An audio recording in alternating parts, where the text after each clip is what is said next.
لاہور کی ایک سرد شام مجھے آج تک نہیں بھولی۔ فلموں کی رانی، تھیٹر کی ملکہ رقص کہلانے والی اداکارہ پر وحشیانہ تشدد کیا گیا تھا۔ وہ صوفے پر رضائی اوڑھے درد سے کرہا رہی تھی۔ اس کا سارا جسم زخموں سے چور تھا۔ اس نے اپنا سر اونی ٹوپی سے چھپا رکھا تھا۔ تشدد کرتے ہوئے اداکارہ کو دیواروں کے ساتھ پٹکا گیا تھا اور پھر اس کے سر کے بالوں کے ساتھ بھویں بھی مونڈ دی گئی تھیں۔ یہ اداکارہ نرگس تھی، جسے پولیس انسپکٹر عابد باکسر نے بری طرح مارا پیٹا تھا۔ سن 1999 کی بات ہے۔ عابد باکسر نامی پولیس افیسر لاہور میں دہشت گردی کی علامت سمجھا جاتا تھا۔ اس کی وجہ شہرت جیلی پولیس مقابلے تھی اور وہ اپنی اسی طاقت کی بدولت اداکارہ نرگس کے قریب ہوا اور دونوں میں گہری دوستی ہو گئی۔ باکسر سے دوستی کے باعث اداکارہ نرگس بھی اپنے ساتھی فنکاروں خصوصاً اداکاروں کے لیے دہشت سمجھی جانے لگی تھی۔ بعد ازاں باکسر کے کان بھرے گئے کہ نرگس نے تمہیں مروانے کے لیے کسی سے مدد لی ہے، لہٰذا باکسر نے قبل از قاتلانہ حملہ حکمت عملی کے تحت اداکاروں کو بری طرح مارا پیٹا اور عبرت کا نشان بناتے ہوئے اس کے بال منڈوا دیے تھے۔ طاہر سرور میر مزید لکھتے ہیں کہ اداکارہ نرگس ان دنوں فیصل ٹاؤن لاہور میں رہائش پذیر تھیں۔ باکسر نے نرگس پر تشدد اسی کے گھر میں کیا تھا۔ نرگس نے بتایا کہ باکسر 4 سال سے میرے ساتھ جنسی زیادتی کر رہا ہے۔ اس نے میرے اکلوتے بھائی کو قتل کرنے کی دھمکی دی تھی۔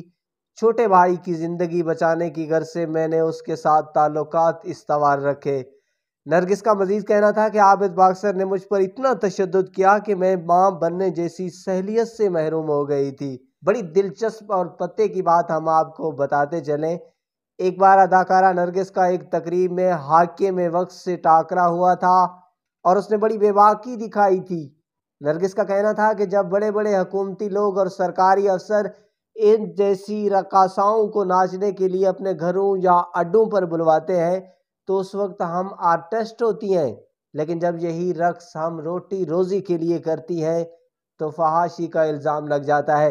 بعض لوگوں کا کہنا تھا کہ نرگس کی پٹائی اس وقت کے حاکم کے سامنے کلمہ حق بلند کرنے کا نتیجہ تھی۔ عابد باکسر کا کہنا تھا کہ سن 2008 میں جب دوست محمد کھوسہ وزیر اعلیٰ پنجاب منتخب ہوئے تو مجھے اطلاع دی گئی کہ تمہیں مار دیا جائے گا، تو میں اسی رات دبئی چلا گیا تھا اور 10 برس کا عرصہ میں نے دبئی اور برطانیہ میں گزارا۔ نرگس کی ماں اور باپ دونوں کا تعلق فلم انڈسٹری سے رہا ہے۔ باپ مشہور ساؤنڈ ریکارڈسٹ ادریس بٹ ہیں اور ماں بلو ایک چھوٹی موٹی ایکٹریس رہی ہے۔ نرگس کا خاوند کینیڈا کا گرین کارڈ ہولڈر تھا۔ نرگس ان کے ساتھ کینیڈا میں کئی سال رہیں، اب کئی سال سے اپنے شہر لاہور میں ہیں اور بڑا کامیاب بیوٹی پارلر چلا رہی ہیں۔ شاید وہ جان گئی ہیں کہ محنت میں ہی عظمت ہے۔ ناظرین، ہماری اس کہانی کے بارے میں ایک کومنٹ ضرور دیجیے گا۔ ہاں، اگر ابھی تک آپ نے ہمارا چینل سبسکرائب نہیں کیا تو پلیز ہمارے چینل کو ضرور سبسکرائب کیجیے گا۔